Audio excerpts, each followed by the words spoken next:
Hi, I'm Holly Kovo from Fitting Fitness In. I am a personal trainer and nutrition specialist, and welcome to Get Healthy with Holly. Today I'm going to show you healthy salads and a healthy chicken meal. Everything is going to be very colorful and nutritious. And I'm going to start with salad.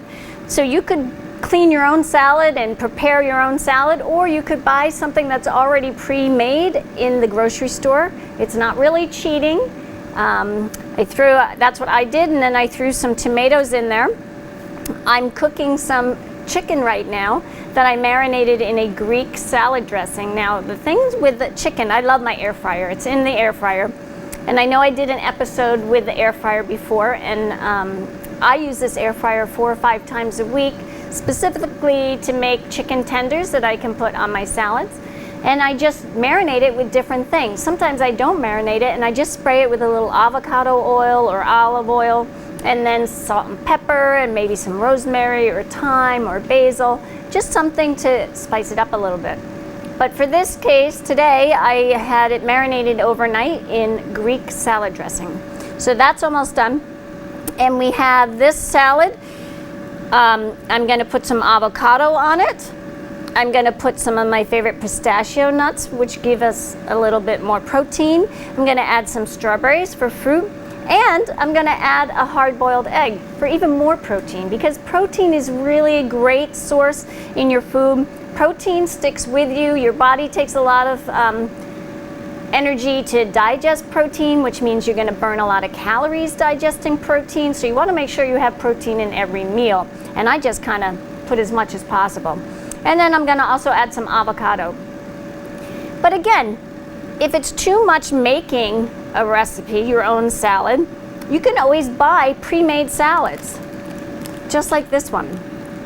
Really, I do use these, and the only thing that I check on these is that I check to make sure that the salad dressing isn't really too fattening or has a lot of sodium in it. And if it does, then you can always substitute your own salad dressing. Or for me, I just use balsamic vinegar, a really good balsamic vinegar. So this one is Southwest. It has red and green cabbage, romaine, carrots and green onions, and a Greek yogurt jalapeno ranch dressing with a Mexican blend of cheeses, yellow and blue tortilla chips and strips. So this is quite nice. And then this is another one, bacon and blue. So it's green cabbage, romaine lettuce, red cabbage, carrots and green onion, blue cheese dressing with bacon pieces. So I may substitute that blue cheese dressing with a light blue cheese that I have at home, or maybe I'll just do something different, maybe a light ranch instead. So, but they're quick and easy and not a lot of work. So let me take the chicken out and see if it's done. Oh, whew, that looks yummy. That looks awesome. So I'm gonna use this knife because my fork. Just take a couple pieces. We'll do 2 pieces. Let's put that back in for now. Because you don't want to go too much over portions. You want to have your portion control, and that looks about 4 ounces of meat. So the rest of the salad, I am going to cut up this egg. Little slices, and maybe chop it a little bit. The more protein the better, if you ask me.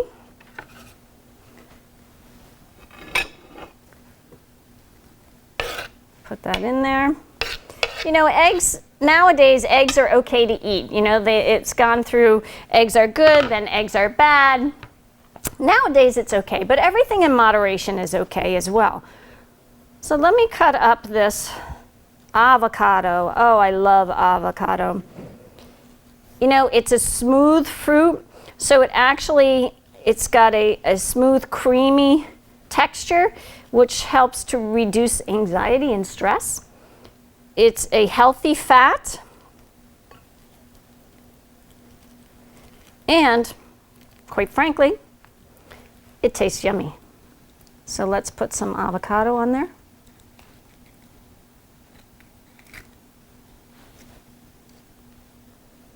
We don't want to lose any bits of avocado. And then I'm going to throw some pistachio nuts. These are my favorite, and I always do the lightly salted because I don't like it to have a lot of salt. You have to watch the amount of sodium that you have. This is going to be a big salad, isn't it? And then I like to throw in some fruit as well. I like that. My husband never likes to have fruit with meat, so I'd never be able to make this for him. What we could do is just put this on the side, or cut it up and put it right in there. And what I would do then is I would use my great balsamic vinegar. This vinegar we found when we were on a food tour in Providence, up on Federal Hill, all the Italian places. And we tasted this, and this is just awesome. Let me get my little cork out. And then just drizzle it on. So, and I don't even use oil because this is such a good quality balsamic vinegar. You don't need oil. Has its own little cork and pour. It's awesome. Okay, so there's a nice, healthy, colorful salad for lunch, and that's exactly what I would eat. That's a day in the life of Holly for lunchtime. Now I'm gonna cook a braised balsamic chicken, and I love balsamic vinegar, as you saw on the salad, and I'm gonna use my great balsamic vinegar again.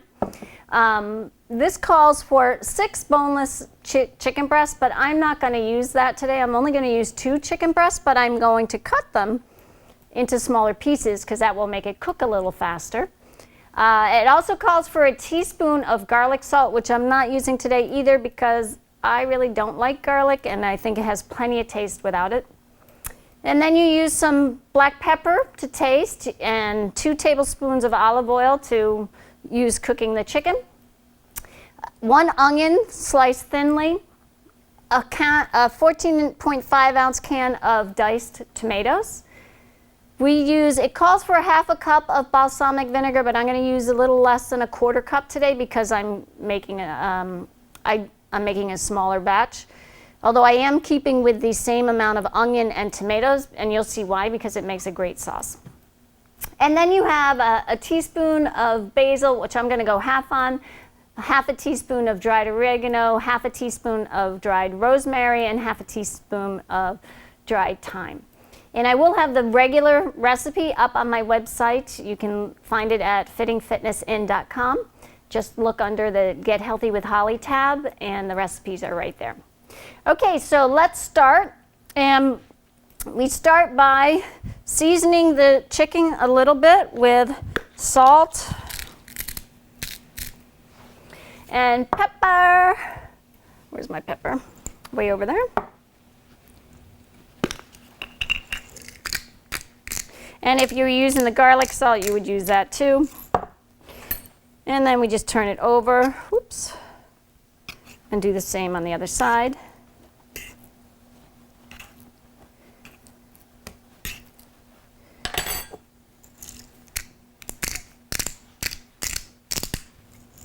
And salt, it's always great to do the freshly ground salt and pepper. Awesome, and then our olive oil. Now, one thing I learned on my tour in Providence was olive oil, you want to make sure that you get the olive oil that's in a bottle and not plastic. And you also want to make sure that you get the organic olive oil. Let's see, 2 tablespoons. Because that matters.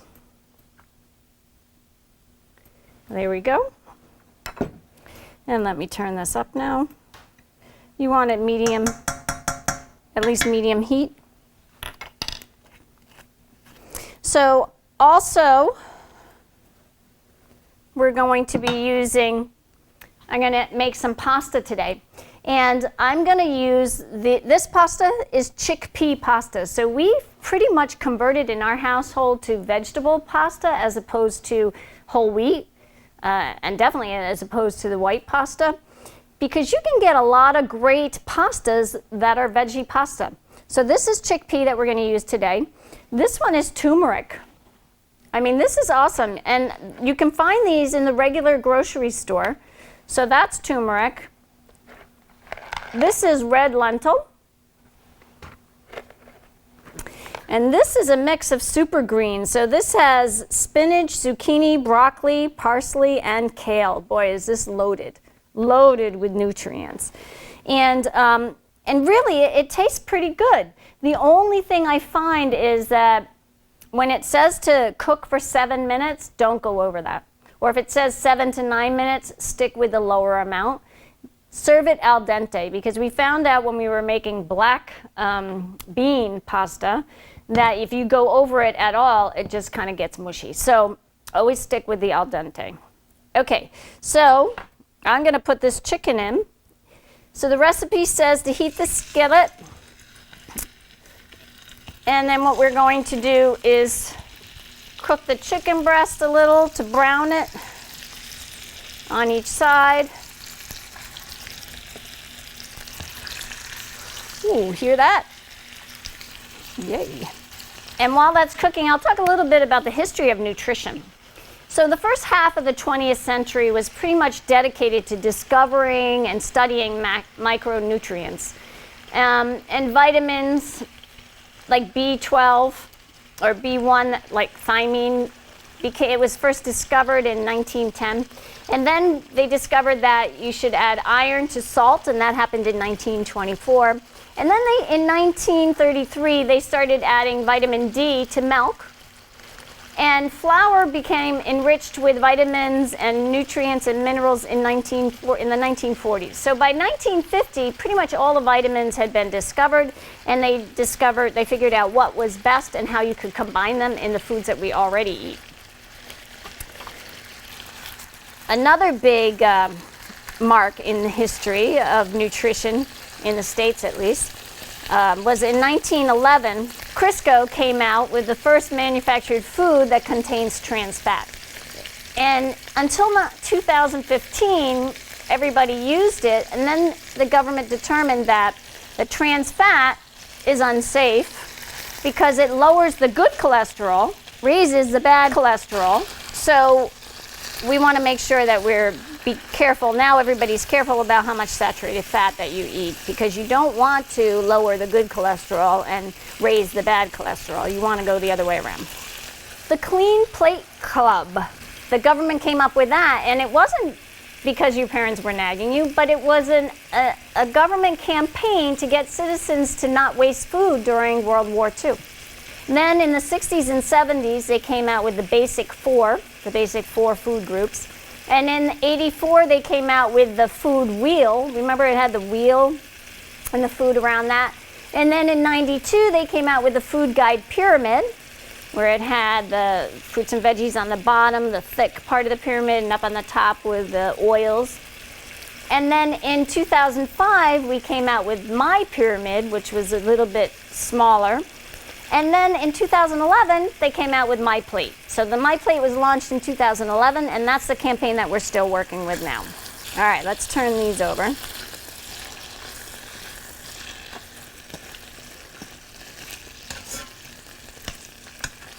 All right, another thing that happened was supplements came into play, and it was a big boom in supplements, and something had to be controlled. So the FDA started to put policies on packages so that consumers could understand what's actually in the box and how eating the food will impact their bodies, and so put some kind of control on it. So then they had public policy shifted from eating a little bit of everything to specific guidelines which have a greater impact on your health. So eat these and not that. Eat less of this and more of that. So the issue of obesity and being overweight, which now affects 3/4 of the American population, and it continues to grow, which is really sad. The issue is they wanted to make sure that you have an optimized diet. They want to make sure, this is the government, they want to make sure that you have a physical activity plan so that you're active. Here we go, let's make sure we're doing some browning here. So that's why the government put these campaigns into place. All right, so we're browning this, and these look pretty brown. And now it's time to throw the onions in. Oh, because these we're gonna have caramelized. I'm so excited about this because this gets really awesome. So we're gonna let these cook for a little bit and brown before we throw the rest of this stuff in. And in the meantime, I'm gonna mix up the spices. So I'm gonna take thyme, and because we're working with a smaller amount, we're going with a 1/2 teaspoon instead of the whole teaspoon. Woo. Thyme. I love thyme. That's one of my go-to spices. And rosemary. Rosemary has such a strong taste and smell. It's awesome. And these are things that I'm using these spices now because I've already used up all the ones that we grew in our garden. So we grow, and then basil as well. So we grow all of this in our garden actually.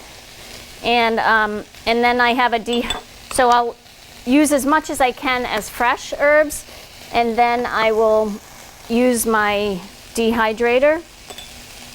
This one unfortunately is just a grinder, so let's see if I can get it accurate in here.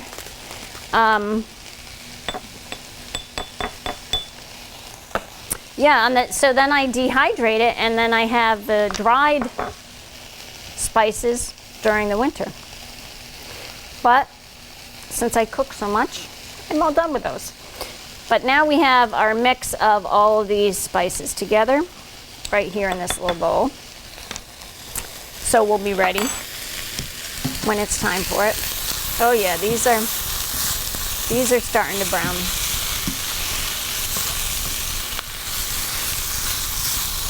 I like the onions to get a little more brown,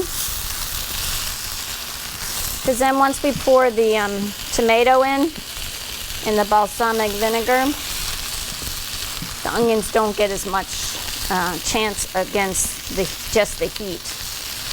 And the little bit of oil that's in there.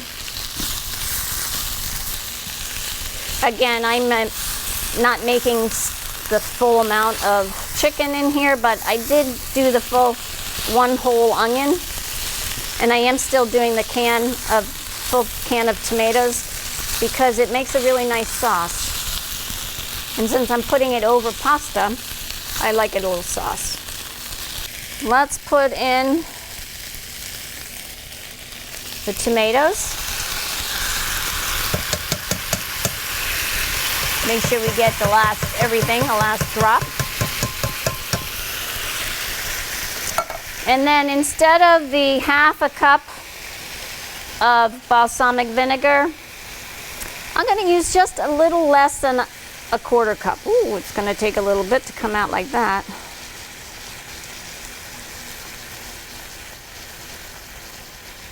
Tell you what I'm going to do, take this little cork out.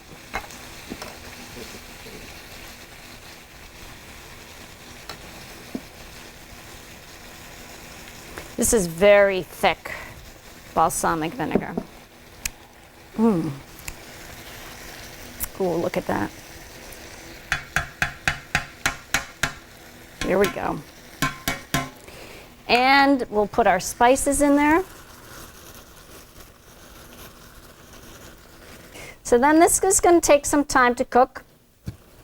The recipe calls for about 15 minutes, but because I cut my chicken smaller, it may not take that long. But you see how now it has a little bit more of a sauce, even though I used less chicken, because now that sauce, although it will heat down some, that sauce is going to be what we use to cover our pasta. It is looking good. Okay, I'm going to let this cook a little now. I think it's time to do the pasta. I'll put the whole pasta in there. So it gives a whole nother meaning to pasta, and you don't have to worry about it being too much carbohydrate, although it does have carbs. I think this is looking pretty done. We don't want them to get mushy. Take that off and let it cool off. Yep, it's done. So I'm going to turn this off. Over here. Okay, I think we are looking good. So what we're going to do here, I'm going to turn that off. I'm going to plate a little bit of this pasta. Again, remember, portion control. A portion size of pasta is a half a cup cooked. And then I'm going to put a nice piece of chicken on here. Yes, that's the portion size of chicken. And some of this awesome sauce. And that is our braised balsamic chicken with chickpea pasta. So here we have our salad with our air-fried chicken with a nice drizzle of balsamic vinegar, and then we have our braised balsamic chicken on top of chickpea pasta. Very healthy, very colorful, very delicious. And you can find these recipes on my website, fittingfitnessin.com, up on the Get Healthy with Holly tab. And I'll see you next time on Get Healthy with Holly.